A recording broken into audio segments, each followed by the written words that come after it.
Hola amigas y amigos, sean bienvenidos a esta 83ª emisión regular de Locomoción TV Noticias, desde el estudio único de Locomoción TV en la ciudad autónoma de Buenos Aires. Llegamos hasta ustedes luego de 9 días desde nuestro último encuentro por estos medios. En esta última semana el gobierno ha empezado a ver respuestas a su violencia directa sobre los desposeídos y su desprecio por los sectores populares los pone peligrosamente, no a los farsantes del peronismo que hablan de quilombos y compromisos que desconocen pronto, sino de la llamada clase media porteña cuya paciencia parece que se va agotando. En este sentido, Gendarmería, la Federal y Prefectura debieron huir de Plaza Congreso en parte por la orden de un juez y por otro lado, los que ya están llegando a ver subversivos en cada persona vulnerable de este país. Y la verdad que son muchísimos y mucho más fuertes que ellos. Algunos se preguntarán si son tan guapos, ¿por qué no van a Malvinas a echar a los ingleses? Pero ellos solo torturan a embarazadas atadas, ingleses sueltos es mucho, y la nafta se les hace agua ante todo aquel que pueda defenderse. ¡Vamos al informe! El 5 de agosto, en horas del mediodía, tropa de Gendarmería Nacional, la más obediente fuerza represiva del país, no la pasó bien en la plaza de los dos congresos y debió retirarse de la misma ante la tenaz y pacífica resistencia que le opusieron gente afectada directamente por los criminales vetos del gobierno de Javier Milei. Pudo haberse tratado del cumplimiento de una orden del juez Gallardo que debemos confirmar, pero como sea, el alivio de los gendarmes de salir de allí era evidente. Hoy iban a recibir el merecido de su vida, algo que aún estos mentecates entienden. La infame tropa federal se vio rodeada por ciudadanos que se quieren manifestar y no pudieron resistir, y esta vez pelear no fue opción, y debieron retroceder en 4 patas. Aún con los burros que son, se dieron cuenta que habían perdido la batalla, que ya cansaron y que no vale la pena hacerse escupir por esa plata que les pagan. Enhorabuena por lo de los gendarmes, sus familias agradecerán que por una vez en su vida no sean unos completos miserables. Abajo los vetos, fuera de la ciudad la tropa federal invasora, ninguna paz con nadie, que se vayan todos, que no quede ni uno solo.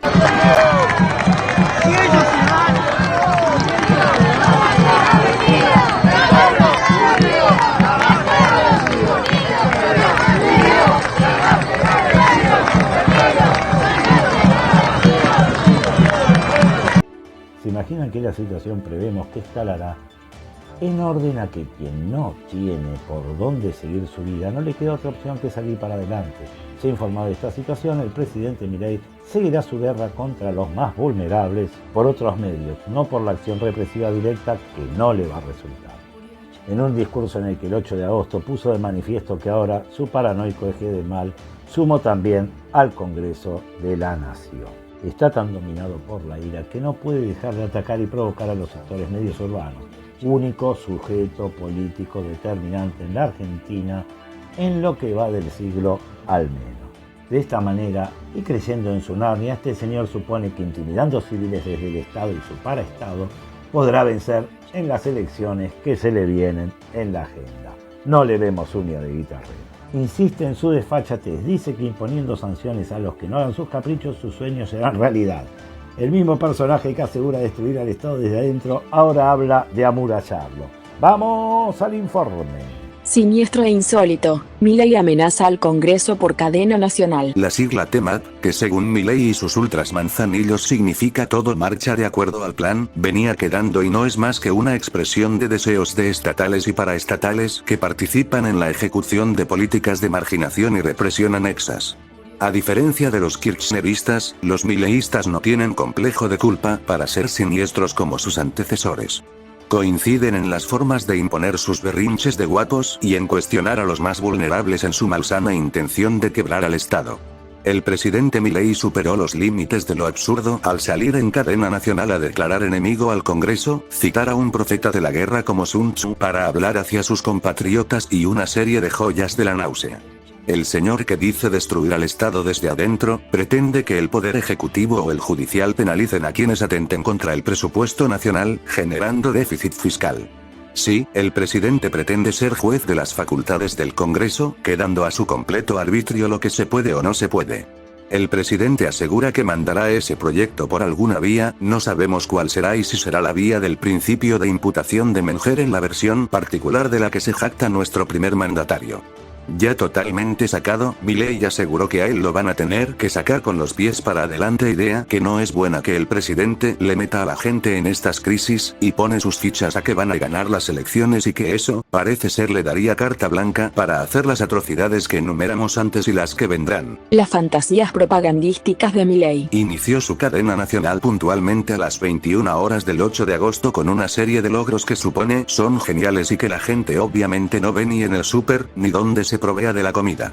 Nuevamente las referencias a Narnia de nuestro presidente parecen ocupar el centro de la cuestión o la justificación de todas las sandeces entre inaplicables y siniestras que el presidente desparramó en 22 minutos de infumables clichés de la derecha de los años 20, pero del milenio pasado. Insinuó como logros de su gobierno que la inflación se ha desplomado. Dijo que pasaron de una tasa interanual del 300% a una de 25%. Insiste este señor en lo que sus malas lecturas del Principito le permiten suponer que para el pueblo lo esencial es invisible a los ojos. Ya que mandó que para mediados del año que viene la inflación va a desaparecer. Sacamos de la pobreza a más de 12 millones de personas. El presidente asegura que volteó todo y da unos números que al no citar fuente suponemos que sean Magoya o Montoto. Siguiendo con los tiros al aire, mandó que prácticamente sacó del hambre a más de 6 millones de personas y otros números también provenientes de Narnia. Los salarios privados le vienen ganando sistemáticamente a la inflación. No brindó muchos detalles, más que decir que esto ocurre desde abril de 2024.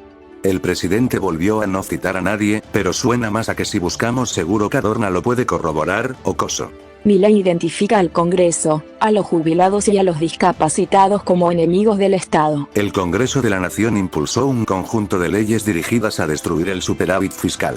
Insiste en la doctrina CFK, pero aplicándosela al Congreso y diciendo que este busca la quiebra nacional. Más adelante en su discurso afirma que el Congreso al producir gasto público, produce un genocidio de las generaciones futuras. Los proyectos aprobados por el Congreso, si los sumamos todos, representan un gasto anualizado de un 2.5% del PBI. En su teoría ultra paranoica asegura que reinstalar la moratoria previsional, aumentar el salario docente y las prescripciones por discapacidad atentan contra el gasto público ya que generan una deuda de 300.000 millones de dólares. De nuevo la existencia de la discapacidad, los jubilados y los maestros es algo que el Estado considera un gasto y suponemos que no faltará mucho para que Milei elimine ese lastre de su economía. Zafando de la crisis del dólar que se va de banda. Sobre el dólar y a sabiendas de que en cualquier momento se le va de la banda mal, el presidente negó con descaro que la suba del dólar se traslade a los precios, simplemente abrió el paraguas para que si se le dispara evitar una crisis. En sí Milei supone que porque él es Milei lo va a hacer mejor, pero siempre será esclavo de los intereses espurios de la oligarquía argentina y sus nauseantes indicadores de progresos y jóvenes sobresalientes. Están sosteniendo ficticiamente al dólar como es evidente y sus previsiones sobre el particular fueron como mínimo una estafa a la ciudadanía. Este Milei resultó ser más cuentero y fantasioso que sus antecesores peronistas. Otro primer mandatario que no acepta que el dólar y la especulación le manejan todo y que eso que nos muestra no se parece en nada a un agente de bien. Siguen dándole dólares a los que manejan ese mercado a su criterio, succionando los recursos de los que trabajan de todas las maneras posibles. Un robo que persiste en el tiempo y que nadie denuncia con nombre y apellido, no pueden ser ni en una mente enferma considerada gente de bien. El presidente no le dio más tela al discurso y su ridícula explicación basada en estudios de las universidades de Cadorna, Magoya y Montoto, no ocupó mucho. Es evidente que nuestro mandamás no quiere volver a hablar del tema hasta que vuelva a arreglar una rendición incondicional ante los operadores de moneda extranjera. El desastre amenaza que tomará medidas tan ridículas como siniestras. Para su combate a los más humildes y ahora también al Congreso de la Nación, el presidente ha decidido implementar un par de medidas que nos cuesta definir si son ridículas, siniestras o ambas cosas. Ha puesto al superávit fiscal como por encima de la Constitución y las leyes y lo decimos literalmente. Siguiendo con la tónica de asegurar que el Congreso atenta contra el déficit cero, enunció las medidas que tomará sobre el particular. El día lunes firmaré una instrucción al Ministerio de Economía para prohibir que el Tesoro financie el gasto primario con emisión monetaria. Sí, el presidente no cita ningún instrumento legal para eternizar políticas de gobierno, pasándose por las partes a todo el mundo. Acá de nuevo aparece la mitad del delirio de todas las medidas que toma Milei que parecen extraídas del capricho de un niño. Prohibir con una instrucción, o es demasiado confiado de su poder o es demasiado ignorante, de todas maneras es otro siniestro peligro al frente del país. En los próximos días estaré enviando un proyecto de ley al Congreso para penalizar la aprobación de presupuestos nacionales que incurran en déficit fiscal. No podía quedarse ahí nomás, tenía que ir más lejos en sus dones como desubicado serial en materia legal. ¿Entendieron bien si pensaron que el presidente o está loco o no tiene idea de nada, si pretende que el Congreso va a aprobar que se toque una facultad constitucional que les compete y aunque lo aceptaran, no podría pasar de la Corte Suprema de ninguna manera? Imaginen que el presidente supone que puede encarcelar a diputados o senadores por su labor parlamentaria. Un despropósito por donde se lo mire. Otros hitos de la bravuconería del discurso presidencial. El presidente Milei cuando no tiene ni idea de qué hacer se cuelga de mandar fruta, como haciéndose el guapo cuando lo que hace es rogar. La agresión verbal es su amén y sabe lo inaplicable de su vendetta al Congreso de la Nación, pero lo acompaña con escenografía política de ira. En ese orden de bochornosas conductas el presidente de la nación marcó nuevos hitos, a saber, al Congreso le digo, si ustedes quieren volver atrás, me van a tener que sacar con los pies para adelante. Otra vez Milei mostrando su tremenda debilidad ante el Congreso de la nación vuelve a decir que se inmolará por defender su gobierno y le da ideas a gente que no está bueno que un presidente ande soltando así como si nada. Tenemos que elegir entre la responsabilidad y el realismo mágico. Curioso que nuestro presidente que suele recurrir a él para graficar aquellas situaciones en las que no tiene una cita donde agarrarse y que no caiga en desgracia. Milei se siente en los zapatos de Jesús y nos habla en parábolas porque nos supone idiotas. Su mesianismo lo pone en inventarse un lugar de responsabilidad que le queda bastante grande y pone al resto del país que no avala sus idioteces en un lugar de fantasía. Esto dicho por un tipo que parece que vive en Narnia y no en la Argentina. Cerró su performance con sus cánticos, que en su imaginario piensa que son de guerra, no respondió más que hacen lo que quiero o los voy a hacer talco, puede sonar siniestro, si acaso pudiera aplicarlo. Hemos vivido campañas electorales realmente nauseantes, pero ninguna lo ha sido tanto como la de este año electoral 2025, ya que tiene todos los condimentos, todas las mentiras afloran y la verdad no es ninguna opción. Milei fagocitándose al PRO soberanamente, sometiendo los arbitrios en su propio distrito. Una indigna caída para el PRO que por otra parte no conoce esa palabra dignidad, menos va a darse cuenta de lo penoso de su situación actual. El kirchnerismo simulando peleas intestinas en una rosca infame, estafando al pueblo nuevamente con sus testimoniales vergonzosas y actos de desinformación que por ser naturales del peronismo no debemos dejar de señalar. Otra que apareció es la 2 veces expresidenta de la Nación, Cristina Fernández de Kirchner, planteando cosas de su domiciliario y tuiteando en el tiempo ocioso que le sobra, que es mucho. La emperatriz de Tolosa no quería dejar de participar de esta farsa y salió a pedir lugar en la conversación. Una comedia de nuestra clase política stand-up en 3 capítulos seleccionados. ¡Vamos a los informes! La secretaria general de la Presidencia y presidenta de La Libertad Avanza, Karina Milei, y el expresidente Mauricio Macri definieron los términos del acuerdo para que el PRO se sume a la boleta de La Libertad Avanza en la Ciudad Autónoma de Buenos Aires, en la que aún gobierna el PRO.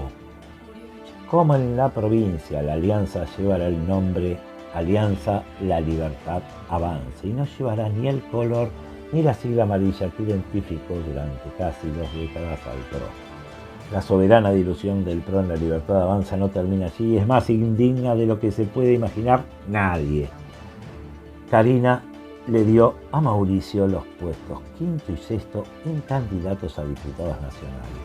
Además de que todo el peso de la elección quedaría sobre los de amarillo, que se someten casi alegremente a los arbitrios de los violetas. El PRO ha mostrado que no le hace asco a nada y que está de remate en todos los rubros, no admitiendo sus referentes ninguna dignidad suntuaria al momento de negociar cargos en retirada. El 4 de agosto, en una entrevista de Nancy Pasos, la otrora chica de la derecha devenida operadora parapolicial peronista, a su empleadora, ponele, la vicegobernadora de la provincia de Buenos Aires, Verónica Magario, que presentó su más reciente estafa al pueblo que vota, al presentar su candidatura testimonial en el lugar de Cristina. Un hecho que debería darle vergüenza a cualquiera, no es el caso de estas dos señoras exactamente. Es decir, en el espacio de esta periodista de estilo y prosapia parapolicial, la número 2 de la provincia, espetó que a la gente, sobre todo a la de La Matanza, lo remarcó en su discurso, les cambiaron los lugares de votación y que eso está hecho adrede por la justicia. Es más, la desfachatada lo calificó de nefasto ante la parapolicial de Nancy Pasos haciéndole la pelota. Nauseante y, como veremos más adelante, ridículo hasta la médula. Luego de pasarle factura al gobierno, vino la sesión de afirmaciones ridículas y desprecio por su propio pueblo, tal cual lo indicó Magario cuando afirmó que ¿cómo le avisás a la gente que vota en otro lado si hace 20 años que vota en otra escuela? Parece que en La Matanza la gente es idiota, está incomunicada y vive en las cavernas, según Magario al menos, ¿no? ¿A quién le creemos entonces? ¿A Magario o a Magario? A Nancy Pasos ni nos lo planteamos, ya que ella siempre lo suyo fue servir a los poderosos con devoción. Hagamos un paso por los hechos que acabamos de señalar en este nauseabundo minuto que podríamos titular Feas, sucias y malas. ¡Vamos a las imágenes! Y te quiero dar una primicia de algo que la verdad es nefasto, a mi entender, de muchos años de estar en política. Han cambiado a todas las personas de la escuela donde tradicionalmente votaban. Iban a votar. El 7 de septiembre y el 26 de octubre se van a encontrar con nuevas escuelas. ¿Y sabes dónde se profundizó ese cambio? ¿A qué no sabes? En La Matanza. En la tercera sección electoral. Claro, para que la gente se confunda. Mira qué casualidad. ¿Pero qué vos maneja? Esa es la, digamos, el padrón lo maneja la justicia electoral. ¿Servina de Cubría? Nacional. ¿Servina de Cubría? Claro, porque además, ¿por qué?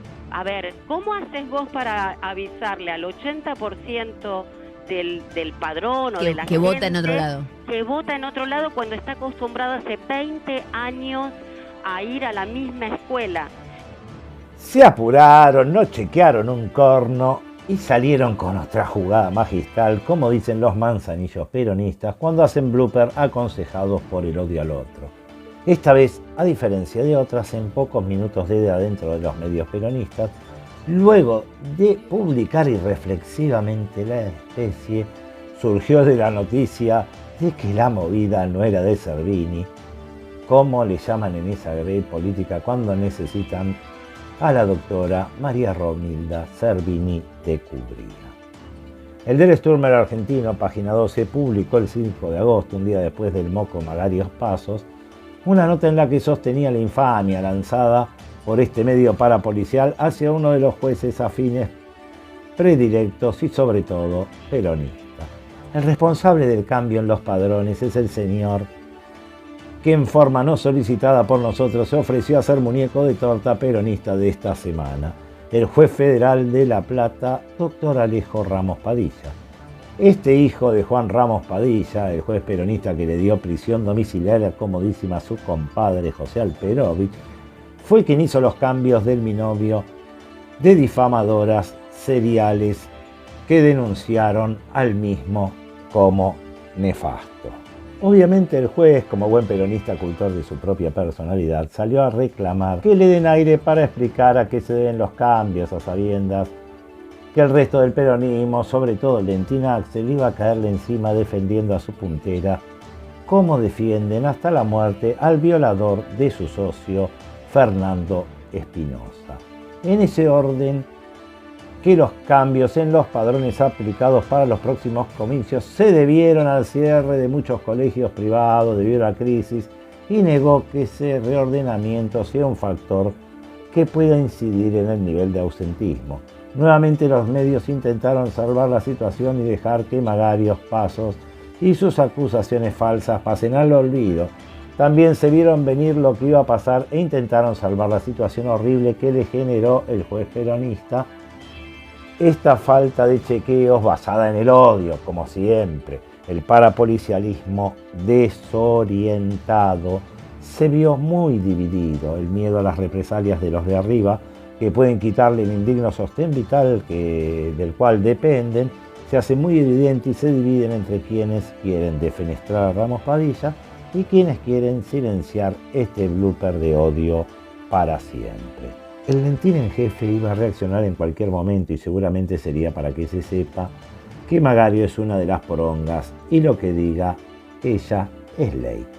Ante la requisitoria periodística por la burrada de su número 2, el gobernador de la provincia de Buenos Aires, Axel Kicillof, se despachó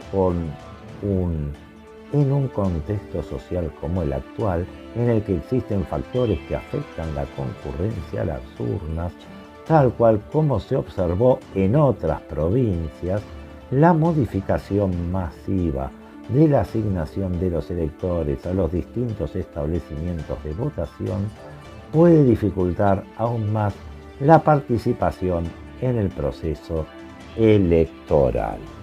Mantiene de esta manera la tesis Magario Paso, como que se bombardea la concurrencia de la gente a las urnas con estas modificaciones. De aquí en adelante el escándalo nuevo, propiciado, inventado y finalizado por peronistas impresentables, presénteme uno que no lo sea, que seguramente no será el último, pero vale la pena destacarlo en el marco de la farsa electoral peronista que esta gente defiende. Y lo seguirán haciendo mientras el poder que detentan les permita hacerlo y mientras la sumisión del pueblo de la provincia a sus popes siga subsistiendo y no sean aniquilados como corresponde. Cristina enloquece a recurso extraordinario. Cristina Elizabeth Fernández enloquece, ya que el delfincito de la Casa Real Santacruceña ligó puros huesos de la repartija en la provincia y ve como no puede presionar ni a Massa ni a Kicillof desde su cautiverio. Ponele. Esta vez ha decidido un manejo siniestro de los recursos y no de aquellos de todes que la llevaron a prisión por la causa vialidad, cuya cobertura ya cerramos, sino más bien de un recurso extraordinario que los abogados de la 2 veces expresidenta presentaron ante la Cámara de Casación Federal. En el mismo CFK pide que se le retire la tobillera electrónica, que no le limiten el régimen de visitas y de paso recusó a los 3 jueces de la Corte Suprema. Un completo delirio de parte de CFK que ahora, de ser admitido por casación, lo que es muy difícil, pasará a la Corte Suprema de Justicia de la Nación, la que en definitiva deberá expedirse sobre el particular. La 2 veces expresidenta de la Nación necesita salir de la presión que siente y que le hace sentir el PJ, que la ve hoy como una Lilita Carrió, pero más piantavotos a la emperatriz de Tolosa. Hasta aquí llegamos con esta 80ª emisión regular de Locomoción TV Noticias, la que esperamos haya sido de vuestro agrado. Sin otro particular, será hasta la próxima, amigas y amigos.